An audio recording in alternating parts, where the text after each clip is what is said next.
Welcome to Sikorski's Think Abouts, and I'm your host, Laura Sikorski. My guests and I share our operations and technology expertise to help you provide outstanding customer service and customer experiences. Today, our guest is Jerry Angowitz. He is the Managing Director at Lloyd Search, which is an executive search and interim executives firm. He joined Lloyd in 2013 to expand and rebrand their retained search group, and we'll learn a little bit more what retained really means. But prior to the show, I asked Jerry, one of the things that they did launch was an interim executives practice, and it's for the C-suite. So believe it or not, you can hire a part-time CFO or COO if you have a project, you said, or some type of a project-based plan. So he's got an extensive background in corporate boards and senior management, and today we're going to talk about staffing trends, and one of which is, are you ready to hire the right people? We all know in the customer service and customer care industry, you have to have the right people in executive management, right people on the line talking to your customers. And by background, he's a lawyer. But he doesn't practice law anymore. But you won't hold that against him. I'm not going to hold that against him. But he has an extensive background. He was Senior VP of HR and Administration for RJR Nabisco. He was a principal in Quasha Lipton, which was eventually purchased by Price Waterhouse, and he was Director of HR at Hazeltine. He stays extremely active in his industry by memberships in executive compensation and pension memberships, and he's also the director of the Gerwin Jewish Nursing and Rehab Center here on Long Island, and a board member of the Alzheimer's Foundation. I'm going to end with, because your colleagues have dubbed you the master of managing personalities. So what does that mean, Jerry? Well, in the recruiting field, it's a what you are is it's in some respects a matchmaker, right? And so you're trying to align the needs of your client with the appropriate candidate for the position. And so a lot of it has to do with managing personality and making the right fit, cultural fit. And so it's kind of like this, with conversation with the client, conversation with candidates, and then trying to make the right fit. And it truly, when you're speaking with a candidate earlier during an interview, we were talking about how do you massive hire even for the call center, and it becomes very objective and subjective sometimes. You have your ABC piles, and you have, okay, after 8 seconds, you're going to look at a resume and say, oh, this is a good one, this is no, forget it. And so we want to dismay some of you out there who may be in the searching for HR talent, and you really need to look very closely at perhaps hiring a search firm, or when you do recruit with not ambivalence, and we'll just leave it at that. So today, let's start at the beginning. You have to hire the right people for the right places at the right times. And no matter how you say, well, maybe we can make an exception, I have a feeling about this person, it's difficult. It really is difficult. So let's talk about the job market. Although we're global, I think this could be happening globally. Yeah, no, that's it's very true. As Friday, the jobs report came out. We're down to a 5% unemployment rate, which in effect is a full employment rate, which means that the labor market is tightening up, and which means that there is greater competition for talent. And so defining precisely what you're looking for, and then either teaming up with someone like myself or others in my firm is very important. It's like anything else. When competition increases, you've got to be at the top of your game to get the right person. So, I know the increasing demand of labor, and I remember many years ago it was really tight to get a job. So are we faced with that same situation where there's talent out there and they're they're just getting all the jobs? I mean, explain. I'm having a trouble when you have an unemployment rate at 5%, that the people aren't getting jobs when there are jobs, right? Well, what you're going to see, I believe now, as look, we've seen this trend of lower unemployment rate over the past couple of years, and there's been a definite reversal, if you will. It's a process. We went through the recession, the Great Recession of 2008, 9, 10, 11. People were being laid off at I think, a fairly historic rate. So there were a lot of unemployed people out there looking for jobs, and over time companies kind of adjusted, and they got accustomed to doing more with less. And so there were always the types of positions or specialty areas where people were in demand. I know most people might have heard that during this period of time when there was significant unemployment, nearing 10%, that there were 3-point-some-odd million jobs that were looking to be filled. And the issue there was the skill set, the matchup of the requirements of the job and the skills that were available made those jobs or positions difficult to fill. So in terms of our staffing trends then, the jobs are out there, and you just have to really be, I guess people are more selective, yes, is what's happening. And now what we're seeing is there is a greater demand for filling positions that may have been on hold for a time because of the improving economy. We're still not out of the woods by any stretch. We're a global economy. We are impacted by things that happen globally. But the job market is improving, and that's good for people like me. Well, that's good. That really is good. So let's talk a little bit about staffing trends. Talk about it in an internal recruiting department. Yes. This, again, is a trend that we've seen over the past few years, where companies are establishing not just 1 or 2 or 3 internal recruiters who manage or work with outside firms, but they've also developed their own internal recruiting departments. And size matters. The larger the company, the greater the possibility that they're going to implement their own internal staffing firm, in effect. So for the larger companies, that's a trend that we're seeing, and we've been seeing for the past couple of years. However, we as staffing firms have a role to play, even with those companies.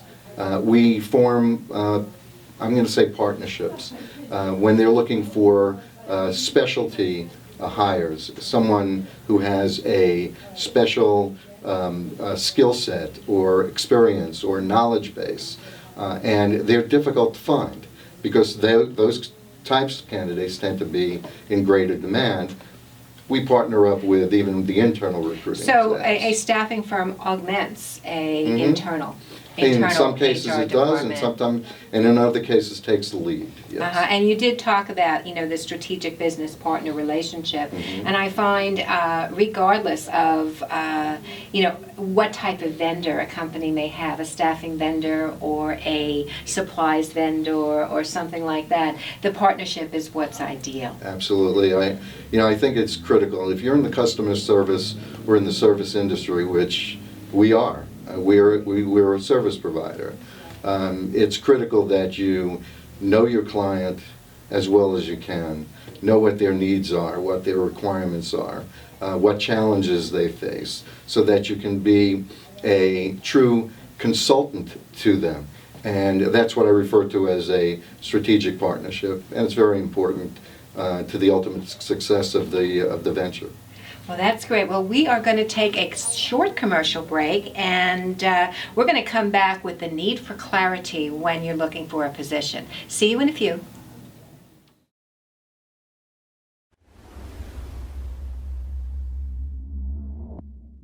Hi, I'm Tim Stead. I'm from Star Communications. We're a marketing support company. And if you need help with your next marketing project, please call 273-1900 or you can go to our website, starcommunications.us.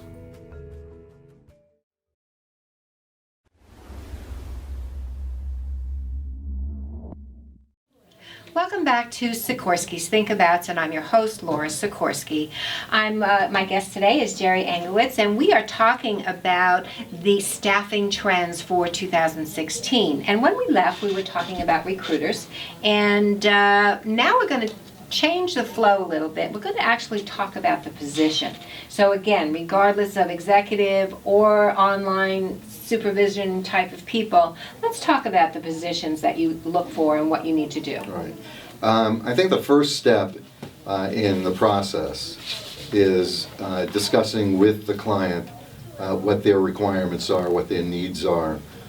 So it's a kind of an informational process, and it's very important that both the client and the recruiter are on the same page in terms of what the client is looking for. So it's critical that the client and the recruiter understand what the responsibilities of the position are, what the requirements of the position, what kind of experience, what kind of knowledge base, how many years that they've been in that world, and also other characteristics or attributes of a client. Only the client knows what the culture of their organization is. And you can have a candidate who has all of the skill set, all of the experience and background, but at the end of the day, if that person does not fit within the culture of the company, it's likely it's not going to succeed. And when you're speaking, again, remembering that an internal HR department, your client is your internal person that the manager or executive director or COO is looking for. So it's really critical to make sure that you as an HR manager or as a talent acquisition person internally subscribe to the clarity of the position. So there are recruiting processes, and there is a retained type of company or a contingency type of company. If you could explain a little bit about that. Right. Well, first of all, the approach to finding a candidate is what we're talking about here. So retained and contingency searches are processes, and firms do both. We do both. Lloyd Staffing, Lloyd Search, we do both types of hires. Retained search has a particular role to play depending upon the position that a company is looking to fill. If the company is looking to fill a position that's already currently occupied by an incumbent, the incumbent doesn't know. Inside the company, there is no knowledge that they may be looking. So confidentiality is a critical element. And in a retained search, when you hire one firm, one person in effect, to lead that search, the guarantee of confidentiality is very strong. The other thing is, for a retained search, it depends also on the availability of qualified candidates for a position. If a position has specific, let's say from the scientific world, or a specific requirement based on the very nature of the business that we're talking about, there may be a limited candidate pool that are qualified for the position. So that's another example of a time when a retained search process. Yeah, that makes sense, because you as an independent firm, you have your resources are far greater than perhaps a talent acquisition manager in a company. Yes, and again, contingency search, at the end of the day, the cost of one versus the other, the end cost of one or the other, is likely to be the same. Right. All right. It's just the approach that's required, the sourcing of candidates, the amount of time devoted to finding that, I'm going to say perhaps a needle in a haystack, if I can use an old cliche. And so there is a place in the recruiting world for both, and sometimes a client will say, look, I want this search done on a retainer for the reasons I've stated. Right. And it's also important to a candidate in certain circumstances that they have the confidentiality guarantee as well. Right, so the world out there isn't knowing that you're looking for Correct. another job. Yes. So the success. Yeah. You said the right hire versus the wrong hire. Could you expand upon that? Sure. Look, any process that one goes through has a conclusion to it, an end point. In recruiting, like in many other endeavors, the client is looking for a particular individual to fill an important role for the client's company. And there are costs involved in making the wrong hire. Yes. If you make the wrong hire, first of all, you would have spent the time and effort either internally or with a firm such as Lloyd to find that hire. So time has gone by, right? And so that's a cost of making the wrong hire. The cost of making the wrong hire also is you bring in the wrong person. That person may, as I've indicated before, not fit within the culture of the company and can be disruptive. And that's in a the tough company. call because, I know everyone tries to hire the right person, but it's like, how do you make the decision, man, I made a mistake.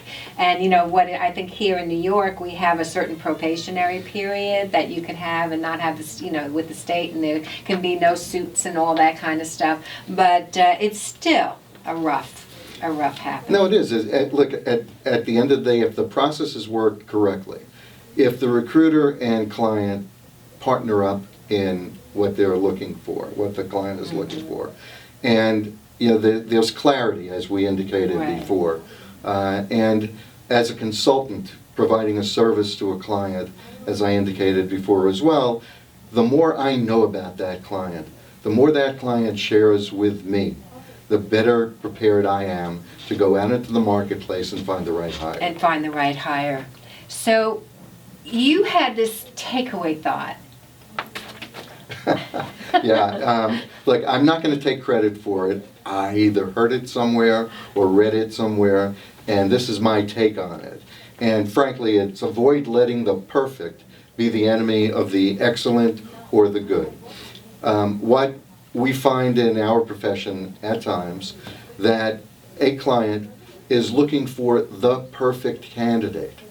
And if they don't find that perfect candidate, the process goes on and on and on, and there very well may not be a perfect candidate. So, for example, if a client on their position description or in our conversation said, here's what I'm looking for, here's what I need, and let's say they come up with 10 criteria for what they're looking for, but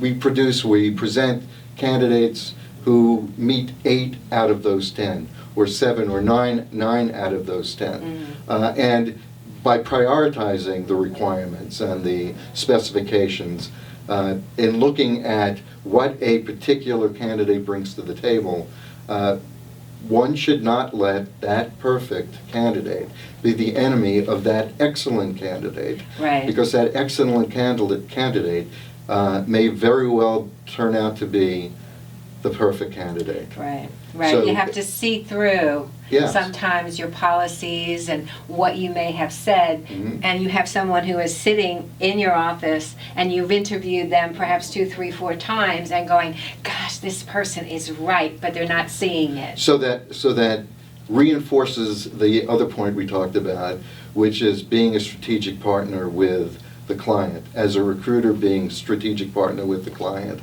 Because the more I know about the client and the business, even the history of that business, and the way in which they conduct their business, the better prepared I am to present truly qualified candidates to them, and then they ultimately make the decision. All I can do is present the best available qualified candidates to my client. At the end of the day, it's their decision. So we have, today we've learned a lot of different terms, different things that we should consider for our think-abouts. And we all know that our think-abouts are our quick takeaways. Give me 2 things that if I were a HR recruiter for staffing trends of the future that I should probably get ready. Again, I think one is get ready for a more competitive market for labor, and be clear with what it is you're specifically looking for. There's another element to this, and that is from an internal company perspective. It's critical that the internal HR recruiter and the hiring manager, the person to whom the candidate is going to report, be on the same page. Right. And ultimately, the ultimate decision on who to hire is made by the hiring manager. So the more involved the hiring manager is in the process, the more accessible the hiring manager is, the better the process will be, the more efficient it will be, more effective it will be. And again, the objective of the service that we provide to our clients is for them to hire the best qualified candidate.